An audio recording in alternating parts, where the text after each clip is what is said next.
dadka reer Buntlandow dani howluhu wado waxa kani madawba waa kelmad kooban oo kula hadlayno dadka reer Puntland duqeyda iyo dhaqanka culimada iyo dhalinyarada iyo waxa weeye rag iyo dumarba waana tan dadka reer Puntlandow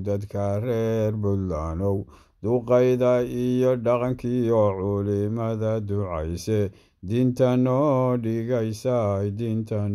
dhigaysay dayartiyo barbaartiyo dumarkiyo raggiinow dani howluhu wado waxa kani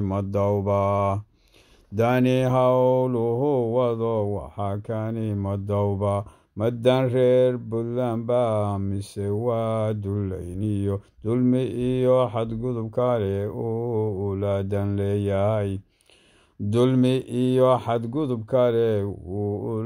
leeyahay deriskiyo xigaalkiin dadku aabbaha dhalay dadka reer Puntland oo walaalkii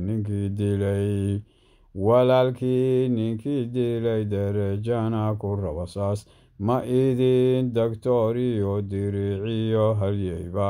maxaw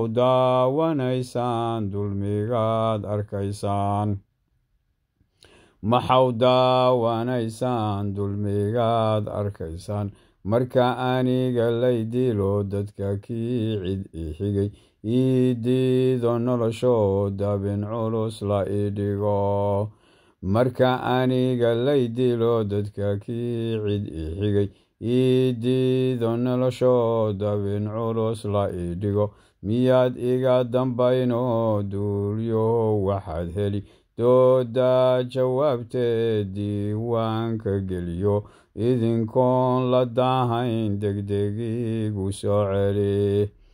miyaad iga dambayno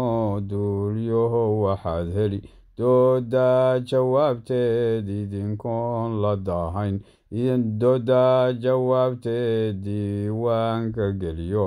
idinkoon la daahayn degdegiigu soo celi